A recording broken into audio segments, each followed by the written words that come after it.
आपण जर शेळी पालन म्हटलं तर आपल्याला पहिला मुद्दा लक्षात येतो की दिवसाचं पाव लिटर अर्धा लिटर जास्तीत जास्त 1 लिटर दूध उत्पादन.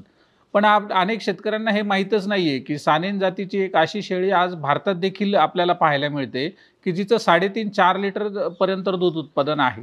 आणि आपण जर भारताच्या बाहेर कॅनडासारख्या ठिकाणचा जर विचार केला तर 12 लिटर पर्यंत दूध उत्पादन देणारी शेळी या ठिकाणी उपलब्ध आहे आणि ती म्हणजे सानेन जातीची शेळी. म्हणजे आज गायींच्या तुलनेत शेळी दूध उत्पादन देते अशा प्रकारचे ब्रीड्स आज आपल्याकडे डेव्हलप आहेत. आणि जर आपण शेळी म्हणजे कमी खर्चामध्ये, कमी खाद्यामध्ये, कमी जागेमध्ये, कमी किमतीचे आज आपलं हे पशुधन आज आपल्या मोठ्या प्रमाणात गायींच्या पद्धतीने जर आपल्याला दूध उत्पादन देत असेल तर नक्कीच आपल्याला ते फायदेशीर होऊ शकतं.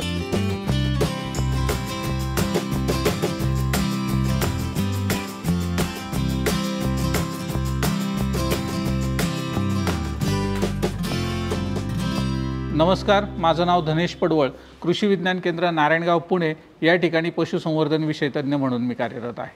आपण जर पाहिलं तर सानेन शेळी आज भारतामध्ये ज्या उपलब्ध सानेन शेळी आहेत ही पूर्ण प्रजाती आज आपल्याला सर्वसाधारणपणे 3.5 ते 4 लिटर दूध देते. अतिशय चांगली क्वालिटी आहे या दुधाची. आपण जर डायरेक्ट मार्केटिंग करू शकलो तर रेट कदाचित व्हॅरी होतील एरियानुसार, पण 70 रुपये ते 100 रुपये दराने आज त्या ठिकाणी दुधाची विक्री होते.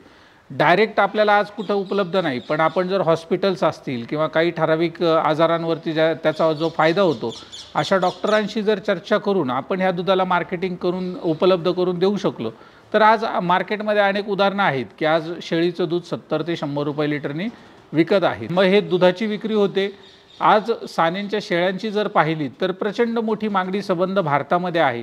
फक्त भारतातच नाही तर आज देशामध्ये जर आज संपूर्ण जगात जर आपण पाहिलं तर सानेन शेळीसारखी दुसरी व्हरायटी आज आपल्याला पाहायला मिळत नाही. दूध चांगलं मिळतं, मटणासाठी वजन वाढ देखील चांगली आहे आणि ब्रीडिंगसाठी पण फार सोयीस्कर आहेत. खरं पाहिलं तर फार संयमी, शांत, मनमिळावू स्वभावाची ही शेळी. तुम्ही जर तिची कधी छोटी पिल्लं पाहिलीत तर सशासारखी गोंडस अशी पांढरी शुभ्र दिसतात. शेळी कधीही तुम्हाला मारत नाही. सानेन जातीच्या शेळ्यांचं खास वैशिष्ट्य शांत स्वभावाचे असल्यामुळे मारत नाही.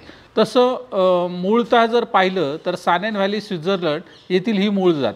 आपण जर तिचा रंग पाहिला तर पूर्णपणे पांढऱ्या रंगाची आणि तिचा स्किन जर पाहिलं तर गुलाबी रंगाची ही दिसणारी ही शेळी आपल्या भारतीय शेळ्यांच्याच प्रमाणे उंची किंवा बाकी सर्व तिचा ॲपेरन्स आपल्याला त्या ठिकाणी पाहायला मिळतो.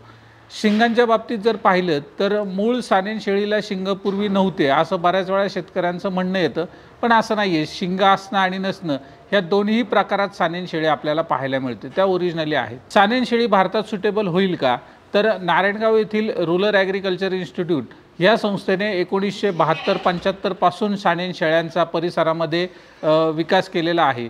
सर्वात पहिल्यांदा त्यांनी त्या शेळ्या भारतामध्ये आणल्या आणि मग त्या नारायणगाव येथील स्वतःच्या rain farm rural agriculture institute Narayangaon या रेन फार्ममध्ये त्यांनी त्या ठिकाणी ठेवल्या आणि मग परिसरातले शेतकऱ्यांना जास्त दूध उत्पादन देणारी एखादी शेळीची प्रजाती असावी म्हणून त्यांनी लोकल शेळ्यांबरोबर त्याचं ब्रीडिंग करून त्या ठिकाणी लोकल शेळी प्लस सानेन शेळी असं क्रॉस ब्रीडिंग त्या ठिकाणी सुरू केलं आणि पाव लिटर अर्धा लिटर दूध देणारी शेळी हळूहळू करत 1 लिटर 1.5 लिटरपासून 4 लिटरपर्यंत दूध देणाऱ्या शेळ्यांपर्यंत 1999 पर्यंत त्या अतिशय चांगल्या पद्धतीने गेल्या. आपण सानेन शेळ्यांविषयी माहिती घेत होतो, पण बऱ्याच वेळा सानेन शेळ्या कुठं उपलब्ध होतील याविषयी अनेक वेळा शेतकऱ्यांचे प्रश्न येतात.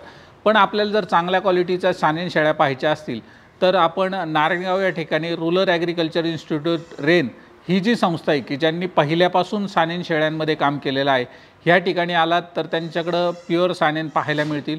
प्लस या संस्थेच्या ठिकाणी सानेन आणि संगमनेरी, सानेन आणि बार्बेरी किंवा सानेन आणि इतर स्थानिक जातींचे जे क्रॉस केलेले आहेत याचे देखील आपल्याला त्या ठिकाणी पिल्लं, शेळ्या आणि बोकड आपल्याला पाहायला मिळतील. किंवा कोणाला जर शेळी सानेन बोकडाकडनं भरून घ्यायची असेल तर चांगल्या क्वालिटीचे सानेनचे बोकड्स या ठिकाणी नारायणगाव या ठिकाणी उपलब्ध आहेत.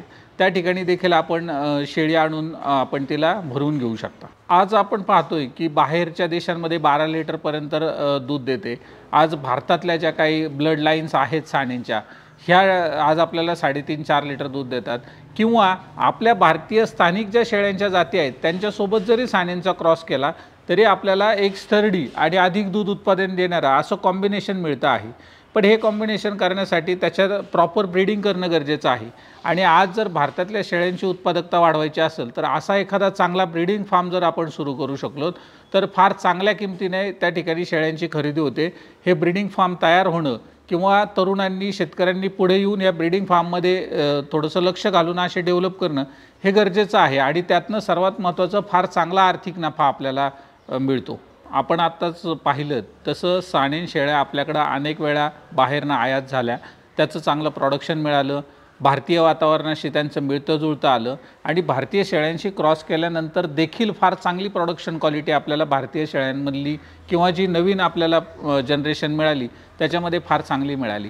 परंतु 1999 पासून क्वारंटाईनच्या याच्यामध्ये आपल्याकडे काही नवीन लॉट येऊ शकला नाही, परंतु त्या काळातल्या आलेल्या शेळ्या देखील आज देखील 3.5-4 लिटर दूध देतात।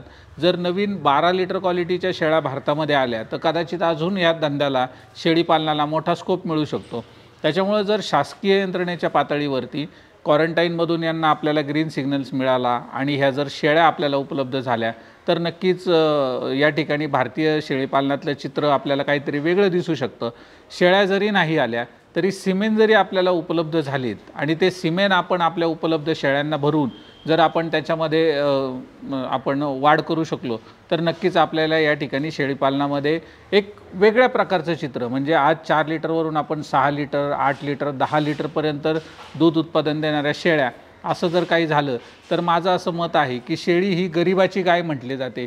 कमी खाद्य लागतं, कमी खर्च लागतो, जागा कमी लागते किंवा प्रतिकूल परिस्थितीत देखील ती त्या ठिकाणी व्यवस्थित पाळता येते।